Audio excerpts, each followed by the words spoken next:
BPL নিলাম শুরু হয়েছে, বহু প্রতীক্ষিত নিলাম, এবং নিলামের প্রথম অংশটা যেখানে সবচেয়ে গুরুত্বপূর্ণ প্লেয়ার রয়েছেন এ এবং বি ক্যাটাগরির, সেই অংশটা শেষ হওয়ার পরপরই আমি আপনাদের সঙ্গে এই ভিডিওটা করছি।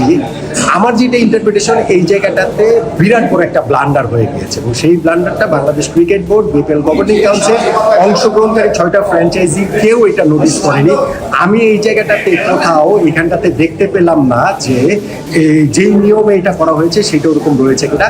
যদি এখানটাতে ওরকম কোনো কিছু থাকে আমি পরের ভিডিওতে কারেক্ট করে দেবো, কিন্তু আমার কাছে এখন মনে হচ্ছে যে এখানটাতে প্রত্যেকেই অনেক বড় ব্লান্ডার করে ফেলেছে, এবং যেই কারণটাতে পুরো টিম কম্পোজিশনগুলো দলগুলোর ক্ষেত্রেই এলোমেলো হয়ে যেতে পারে। সেটা আসলে কোন জায়গাটাতে আমি বলছি। প্রথমে যদি একটু দেখে নেই যে আমাদের এখানে এই ক্যাটাগরিতে 2জন ক্রিকেটার রয়েছেন, এবং বি ক্যাটাগরিতে 12 জন ক্রিকেটার, 12 যোগ 2 14 জন ক্রিকেটার। এবং সেইখানে এই ক্যাটাগরির 2 ক্রিকেটারের মধ্যে নাইম শেখ, যাকে এই ক্যাটাগরিতে রাখা নিয়ে অনেকের মধ্যে প্রশ্ন ছিল, তাকে কিন্তু চিটাগাং টিম 1,10,00,000 টাকায় নিয়েছে। এখন পর্যন্ত সবচেয়ে বেশি টাকায় নাইম শেখ বিক্রি করেছেন। এবং অন্য যে ক্রিকেটার এই ক্যাটাগরির লিটন দাস, বাংলাদেশ টি20 টিমের ক্যাপ্টেন, তিনি সেল হয়েছেন হচ্ছে গিয়ে রংপুর রাইডার্স, তাকে কিনেছে 70 লাখ টাকায়।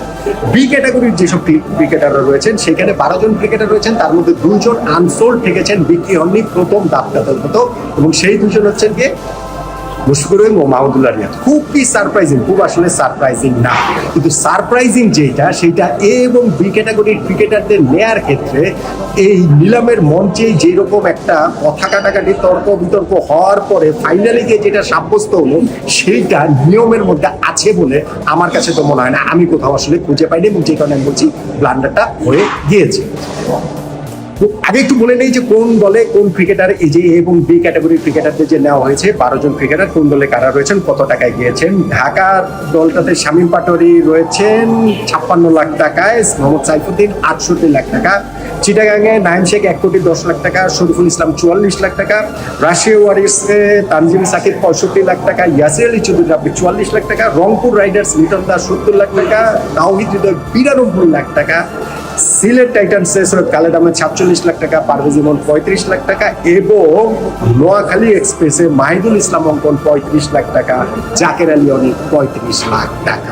এই যে নোয়াখালী এক্সপ্রেসে মাহিদুল ইসলাম অঙ্কন এবং জাকের আলী অনেক বেস প্রাইসে তাদের কিনে নেওয়া হয়েছে, এবং এইখানটা তো অন্য কোনো ফ্র্যাঞ্চাইজি বিট করারও অবস্থা ছিল না, অপশনার তাদের বিট করতে দেননি, এবং বিপিএল গভর্নিং কাউন্সিলও এই জায়গাটাতে ইন্টারফেয়ার করেনি। এই জায়গাটাতে ব্লান্ডার হয়েছে বলে আমার কাছে মনে হয়। কেন না, ধরেন এইখানটাতে আমি প্রথমে দেখেছি এইটা তুলেছে রাশিয়া ওয়ারিয়র্সের কোচ হান্নান সরকার। তিনি বলছিলেন যে চিটাগাং টিম যেহেতু 2 জন ক্রিকেটার নিয়েছেন, ফলে তারা থার্ড ক্রিকেটারের জন্য আর বিডি করতে পারবেন না।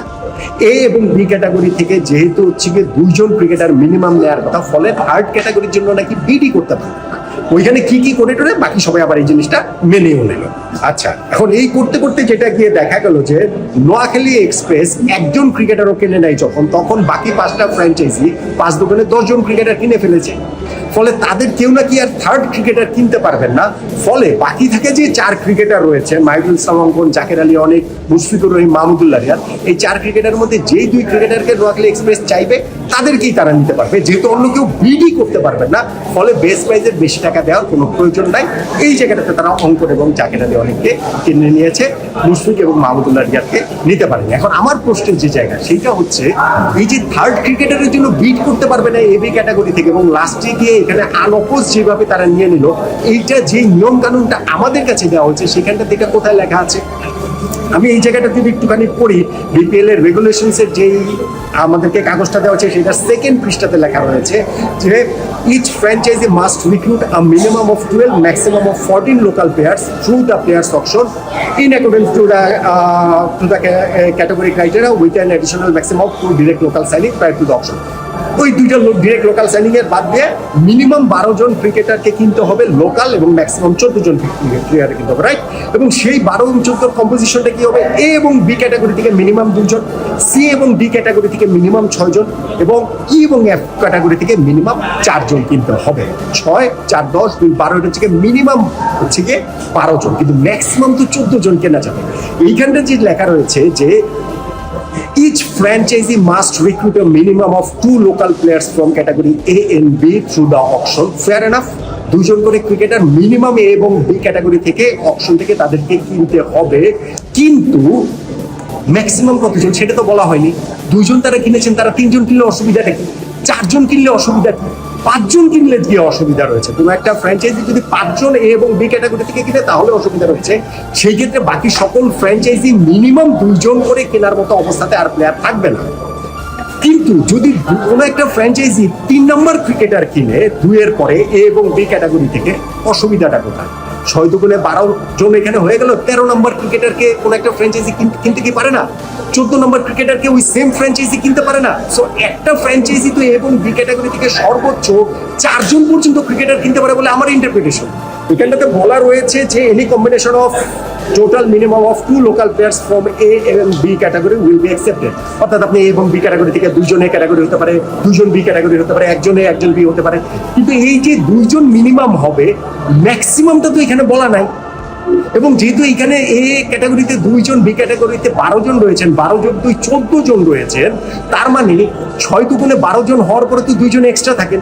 তাহলে সর্বোচ্চ 2 জন করেই নেওয়া যাবে এবং 2 জনের পরে আর বিট করা যাবে না। হান্নান সরকার যে কথাটা বললেন এবং বাকিরা যেটা মেনে নিলেন, সেটা আসলে কিসের ভিত্তিতে হলো?